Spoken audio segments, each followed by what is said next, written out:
ప్రియమైన దేవుని బిడ్డలారా, సాతానుడు రకరకాలుగా దేవుని సంకల్పం నుంచి మనల్ని తప్పించాలని ప్రయత్నాలు చేస్తాడు. గొప్ప గొప్ప ప్రవక్తల్ని వాడు తప్పించడానికి చూశాడు. యోనా గొప్ప ప్రవక్త. నినవేకి వెళ్ళి సువార్త ప్రకటించగల ధైర్యం ఉన్న వ్యక్తి యోనా. కానీ సాతాను యోనాను దారి తప్పించి నినవేకి వెళ్లకుండా ప్రయత్నం చేయాలని చూశాడు. కానీ దేవుడు జోక్యం చేసుకొని ప్రవక్త పిరికితనంతో నాశనమైపోవటం ఇష్టం లేక యోనాని దేవుడు దర్శించి అతనికి ఒక శ్రమ కలగజేసి ఆ శ్రమలో అతడు తిరిగి దేవుణ్ణి స్తుతించినట్లుగా చేసి నినవే పట్టణంలో 3 రోజులు సువార్త ప్రకటించాల్సి ఉండగా దేవుడు యోనాని చేప కడుపులో ఉండగా ఎంతగా విరగొట్టాడంటే, ఎంతగా నలగొట్టాడంటే 3 రోజులు సువార్త ప్రకటించాల్సిన దైవ సేవకుడు ఒక్కరోజు సువార్త ప్రకటిస్తేనే దేశము అద్భుతంగా రక్షణ పొందింది. చప్పట్లు కొట్టి ప్రభువు హల్లెలూయా. దీన్ని మరో కోణంలో నేను ఇంతకుముందు ప్రసంగం చేసే చాలా చోట్ల. యోనా సోమరుడు 3 రోజులు నినవే పట్టణంలో నడవాలి,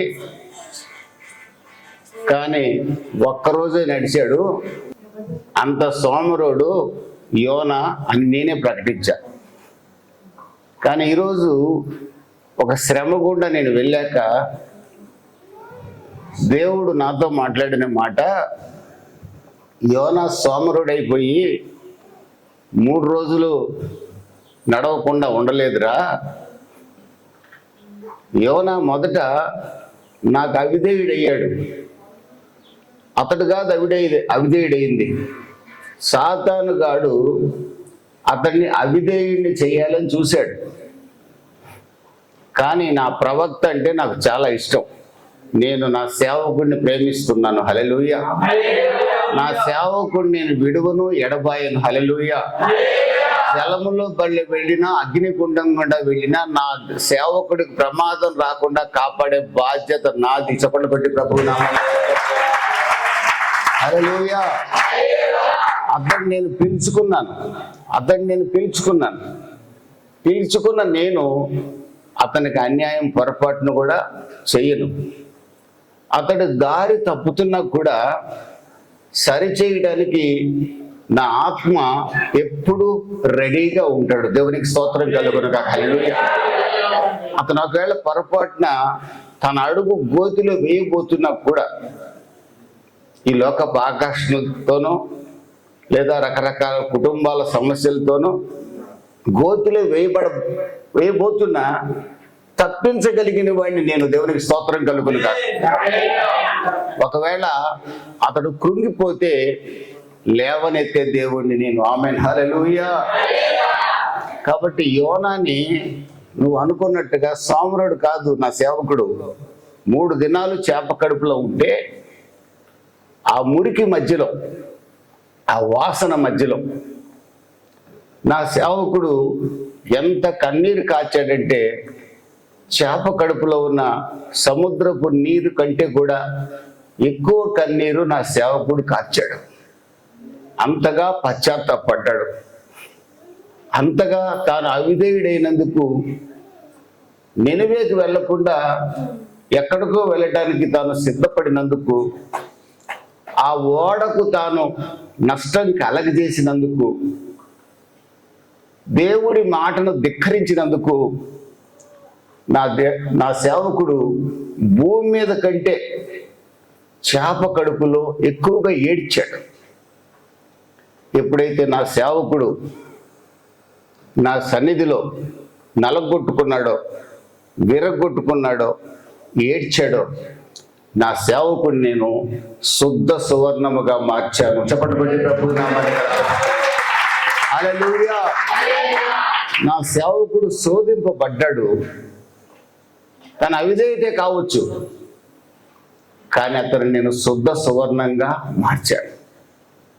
శుద్ధ సువర్ణంగా మారాక నా సేవకుడి నోటి మాట ఎలా ఉంటుందో తెలుసా? ఎలా ఉంటుంది ప్రభువా? 3 రోజులు ప్రకటించాల్సిన వాక్యం, గంట సేపు ప్రకటించాల్సిన వాక్యం 10 నిమిషాలు ప్రకటించిన అగ్ని బాణము వలె ఆ వాక్యము ప్రజల గుండెల్లోకి దూసుకొని వెళ్ళి పశ్చాత్తాపాన్ని కలిగిస్తుంది, ఉజ్జీవాన్ని రగిలిస్తుంది. దేవునికి స్తోత్రం కలుగునుగా. హల్లెలూయా. అందుకే నా సేవకుడు 3 రోజులు ప్రయాణం చేయాల్సిన అవసరంలా, ఒక్కరోజు ప్రసంగం చేశాడంతే.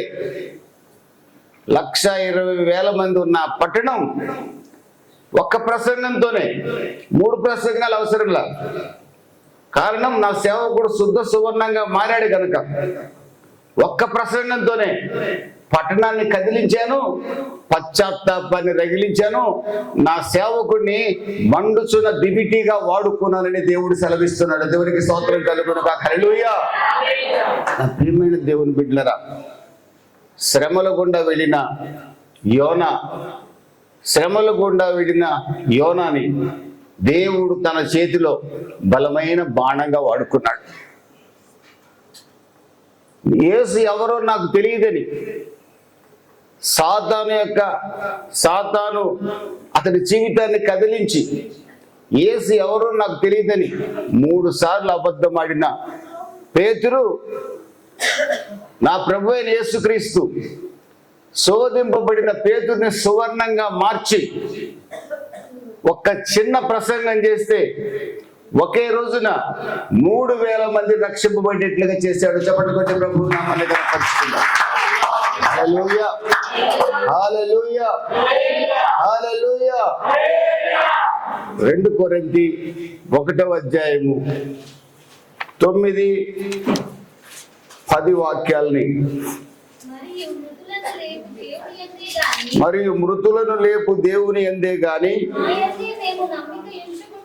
మా యందే మేము నమ్మిక ఉంచకుండానట్లు మరణమగుదుమని నిశ్చయము మా మట్టుకు మాకు కలిగి చచ్చిపోతామని మేము నమ్మాం. ఆయన అట్టి గొప్ప మరణము నుండి మమ్మును తప్పించును, ఇక ముందును తప్పించును, మరియు మా కొరకు ప్రార్థన చేయటం వలన మీరు సహాయము చేయుచున్నారు. చెప్పండి ప్రభు నామాన్ని కనపరుచుకుందాం. హల్లెలూయా, హల్లెలూయా. మాకు శ్రమలు వచ్చాయి, ఆసియాలో శ్రమలు వచ్చాయి. రాళ్లతో కొట్టారు, చచ్చిపోయామని భ్రమపడి వెళ్ళిపోయారు. కొరడాలతో కొట్టారు, రకరకాలుగా మమ్మల్ని హింసించారు. ఖచ్చితంగా మాకు చావు తప్పదు అనుకున్నాం. మేము ఈ సేవా రంగంలో పరుగు పందెంలో పరిగెత్తున్నాం. ఈ సేవలో రకరకాల ముళ్ళు, ఈ సేవలో రకరకాల రాళ్ళు, ఈ సేవలో రకరకాల బలహీనతలు, ఈ సేవలో రకరకాల నిందలు, ఈ సేవలో భయంకరమైన శ్రమలు. ఖచ్చితంగా మరణిస్తామని భయం మాకు కలిగింది, ఖచ్చితంగా నిశ్చయత మాకు కలిగింది. కానీ మా దేవుడు మీ ప్రార్థన సహాయం వల్ల మమ్మల్ని మరణము నుండి తప్పించాడు, ఇక మీదట కూడా తప్పిస్తాడు. చెప్పండి ప్రభు నామాన్ని కనపరుచుకుందాం. హల్లెలూయా, హల్లెలూయా. సంఘ ప్రార్థన పేతుర్ని చెరసాల నుంచి విడిపించింది. హల్లెలూయా. సంఘాల ప్రార్థన అపోస్తలుడైన పౌలుని చెరసాల నుంచి విడిపించడం మాత్రమే కాక చెరసాల అధికారి కుటుంబం రక్షింపబడేట్లుగా చేసింది. దేవునికి స్తోత్రం కలుగును గాక. హల్లెలూయా. మీ ప్రార్థన బలమైనది, మీ ప్రార్థన శక్తి గలది. మీరు మాకంటే పరిశుద్ధులు, మీరు మాకంటే యోగ్యులు. మీ ప్రార్థన సహాయం మీ సేవకుడికి, ఈ సంఘాన్ని ప్రేమించే నాకు అది గొప్ప సహాయం. ఎంత గొప్ప సహాయం అంటే మేము మరణిస్తామనే పరిస్థితులు మాకు వచ్చిన మీ ప్రార్థనా సహాయం మమ్మల్ని మరణం నుండి తప్పిస్తుంది. దేవునికి స్తోత్రం కలుగును. మమ్మల్ని మరణం నుండి తప్పిస్తుంది. హల్లెలూయా. మేము బ్రతికామా? మీరు బ్రతికినట్లే. చప్పట్లు కొట్టి మేము బ్రతికితే మీరు బ్రతికినట్లే. ఈ మాటలు చెప్పేవాళ్ళు మీకు ఎవరుంటారు చెప్పండి? ఈ మాటలు చెప్పేవాళ్ళు ఎవరుంటారు చెప్పండి? ఈ రోజుల్లో అసలు దొరకరు. ఈ రోజుల్లో కంచు కాగడ పెట్టి ఎతికిన నమ్మకమైన సేవకులు దొరకడం చాలా కష్టమైంది. ఎంతసేపు ధనాపేక్ష, ఎంతసేపు తిండి అపేక్ష, ఇలాంటి అపేక్షలు కలిగిన వాళ్ళు ఎక్కువ మంది ఉన్నారు. ప్రేమించేవాళ్ళు, ఆదరించేవాళ్ళు, అప్పుడప్పుడు కన్న తండ్రిలాగా, తమ్ముళ్ళలాగా, అన్నలాగా గద్దించే సేవకులు చాలా తక్కువ మంది ఉన్నారు. అలాంటి సేవకుల కొరకు మీరు ప్రార్థన చేయటం చాలా మంచిది. అలాంటి సేవకుల్ని మీ ప్రార్థనలో ఎత్తిపట్టినట్లయితే మరణము కలుగుతుందని నిశ్చయిత వారికి కలిగినా కూడా మరి మీ సేవకుడు భయంకరమైన ఆ ప్రమాదంలో నుండి తప్పించబడి సజీవుడిగా మీ మధ్య ఉన్నాడంటే మీ ప్రార్థనే. దేవునికి స్తోత్రం కలుగును కాక. మీ ప్రార్థన తప్పదు కాదండి. ఎవరో పెద్ద పెద్ద పాస్టర్లు ప్రార్థన చేశారు అందుకని మా సేవకుడు బతికాడు అనుకుంటే మీరు పొరపాటు. నా ఆశ ఏంటో తెలుసా? మీలో చిన్న పిల్లలు చేసే ప్రార్థన కూడా మీ సేవకుడిని బతికించింది, మమ్మల్ని బతికించింది. దేవునికి స్తోత్రం కలుగును కాక. కాబట్టి ప్రియమైన దేవుని బిడ్డలారా, శ్రమలు ప్రతి సేవకుడికి సహజమే, శోధనలు ప్రతి సేవకుడికి సహజమే. నేను శ్రమల గుండా వెళ్ళాను, శోధనల గుండా వెళ్ళాను, కానీ భయం అనేది తెలియకుండా వెళ్ళాను. కానీ ఈసారి భయం అనేది ఏంటో చూశా. యోనా భయపడ్డాడు, పేతురు భయపడ్డాడు, ఏలియా భయపడి దాక్కున్నాడు. ఏలియా ప్రవక్త భయపడి దాక్కున్నాడు. యెజెబెల్ నన్ను చంపేస్తుంది, దుర్మార్గురాలు అహాబు భార్య, గ్యారంటీగా నాకు మరణం తప్పదు అని నిశ్చయించుకొని భయపడుకుంటా గడగడ గడగడ వణుకుతో కూర్చున్నాడండి. నేను మీకు నిజం చెప్తున్నాను, బైబిల్ చదివినప్పుడల్లా ఇంత పెద్ద మగోడు ఎట్ట భయపడ్డాడు ఏంటి అనుకున్నా నేను. ఆకాశం నుండి అగ్నిని దింపిన దైవ సేవకుడు, ఆకాశం నుండి అగ్నిని దింపిన దైవ సేవకుడు, ఇశ్రాయేలు దేవా యెహోవా నీ సేవకుడైన నా నోటి మాట ఆలకించి ఈ యొక్క బలిని దహించు అన్నాడండి. దహించు అన్నాడు. దేవుడు ఏలియా మాట ఆలకించి ఆకాశము నుండి అగ్ని దిగి వచ్చి బలి ద్రవ్యాన్ని మాత్రమే కాకుండా నీటిని కూడా ఆవిరి చేసింది. చెప్పండి పెట్టి ప్రభువు నామాన్ని కనపరుచుకుంది. హల్లెలూయా, హల్లెలూయా. కొన్ని వేల మంది మధ్యలో ఇశ్రాయేలు దేవుడని రుజువుపరిచారు సేవకుడు. అలాంటి బలమైన సేవకుడు ఒక రోజున గడగడగడలాడుతూ పడుకున్నాడండి. కానీ అంత భయపడిన ఏలియా దేవుడు విడిచిపెట్టాడా? ఏలియాని దేవుడు ధైర్యపరిచాడు. ఏలియా నువ్వు గొప్ప సేవ చేశావు, నీ సేవను బట్టి నేను సంతోషించాను. అన్య ప్రవక్తల ఎదుట, అన్య జనుల ఎదుట ఇశ్రాయేలు దేవుడే దేవుడని రుజువు చేశావు. నిన్ను బట్టి నేను సంతోషిస్తున్నాను. మరణ భయముతో నువ్వు బతకడం నాకు ఇష్టం లేదు.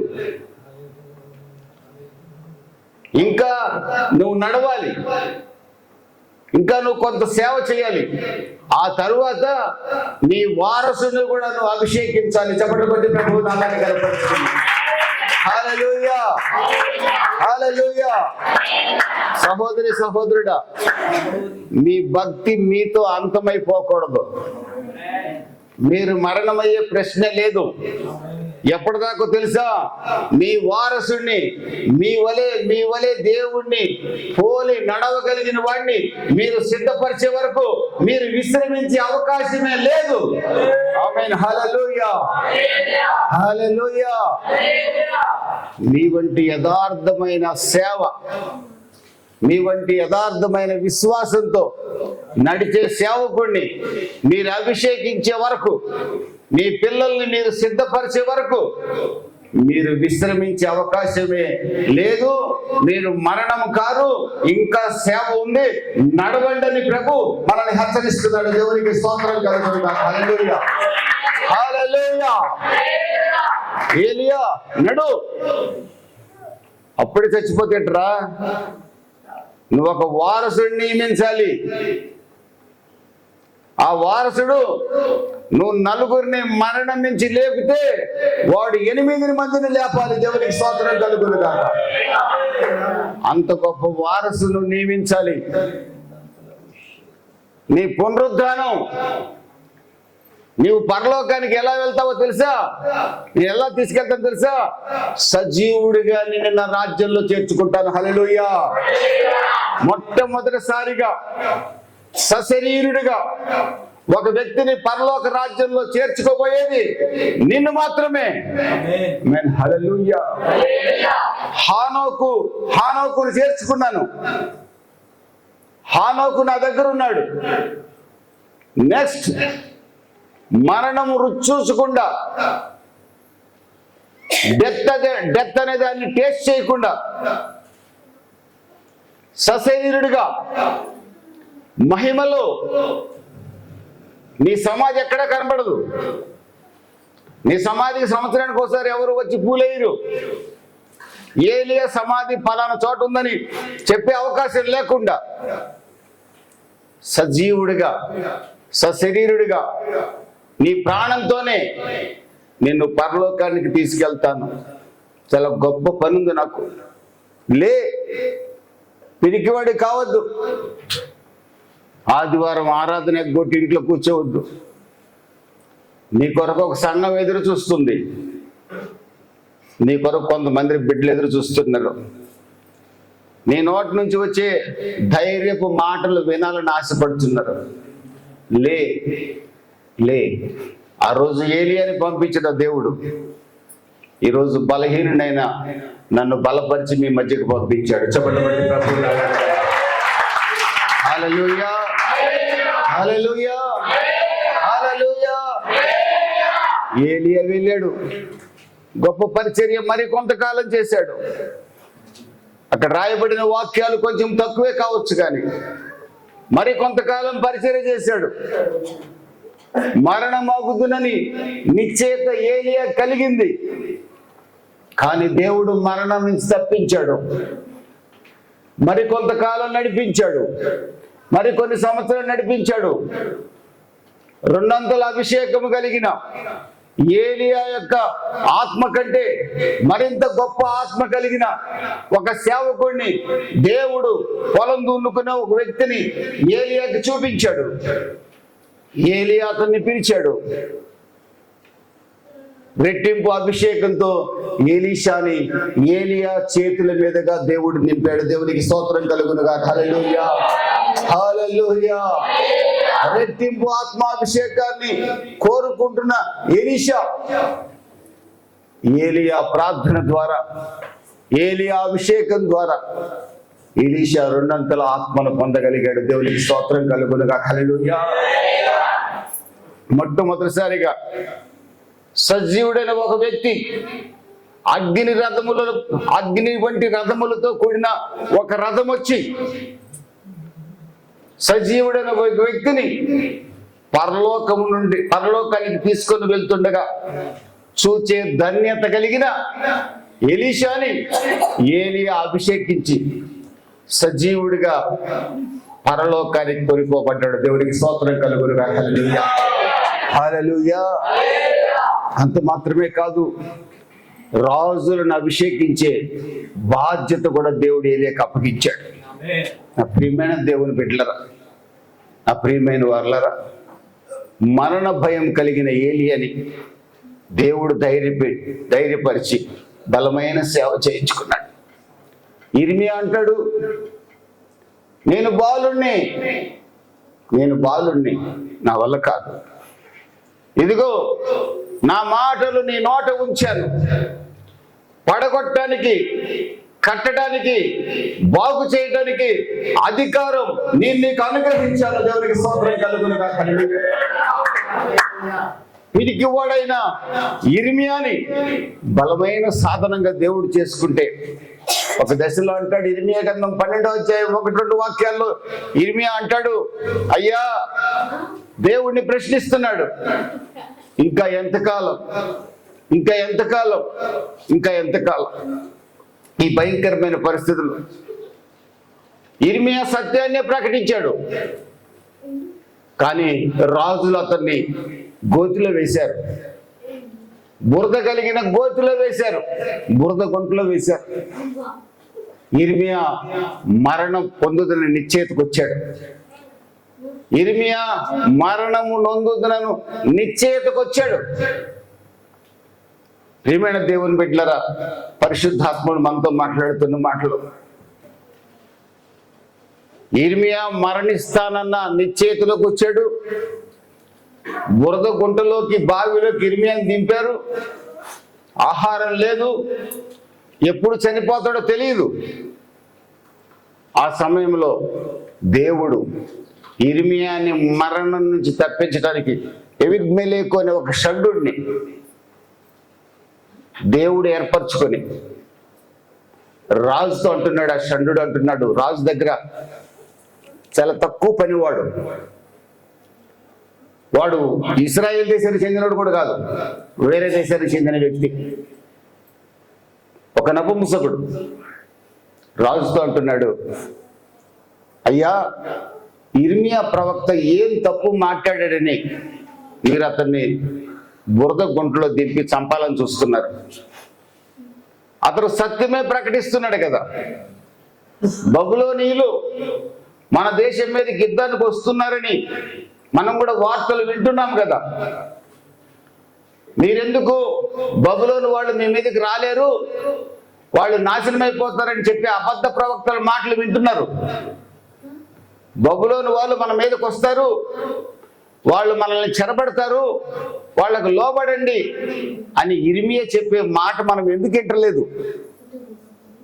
వాళ్ళు రారనే చెప్పే మాట వింటున్నాం. వాళ్ళు వస్తారు, వాళ్ళకు లోబడండి, 70 సంవత్సరాల తర్వాత మీకు మళ్ళీ నేను స్వతంత్రం ఇస్తానని చెప్పి దేవుడు చెప్తుంటే ఈ మాట నమ్మకుండా ఆ మాట మనం నమ్ముతూ, అబద్ధపు మాట నమ్ముతూ సత్యాన్ని ప్రకటించే సేవకుణ్ణి చంపాలని బురద గుంటలో వేశామే రాజా, ఇది న్యాయమా అని ఎబెద్మెలెకు అనే ఒక షండుడు, చిన్న పనివాడు రాజును ప్రశ్నించాడు. ప్రవక్త అక్కడ మరణ భయంతో ఉన్నాడు బురదలో, కానీ నజరేయుడైన యేసు మరణము నుంచి తప్పించుటకు సమర్థుడు, శక్తి గలవాడు. చప్పటి నామాన్ని కనపడు. హల్లెలూయా, హల్లెలూయా. మరణమగుదనని భయం ఏలేకొచ్చింది, దేవుడు ధైర్యపరిచాడు. అనేక సంవత్సరాలు సేవ చేయించుకున్నాడు. ఒక యోగ్యుడిని అభిషేకించి సజీవంగా, శరీరులు ఎవరు పరలోకానికి చేరరు, ఆ రక్త మాంసాలతోనే ఏలియా పరలోకానికి తీసుకుపోబడ్డాడు. దేవునికి స్తోత్రం కలుగునుగా. హల్లెలూయా. మరణం పొందుతున్న భయముతో పశ్చాత్తాపడి ప్రార్థించిన యోనా 3 ప్రసంగాలు చేయాల్సి ఉండగా ఒక్క ప్రసంగంతోనే 1,20,000 మందికి మారు మనసు కలగజేశాడు. దేవునికి స్తోత్రం కలుగునుగా. 3 సార్లు యేసుని ఎరగనని అబద్ధం ఆడిన పేతురు ఒక్క ప్రసంగంతో దేవుడు 3,000 మందిని మార్చే ధన్యుడిగా మార్చాడు. హల్లెలూయా.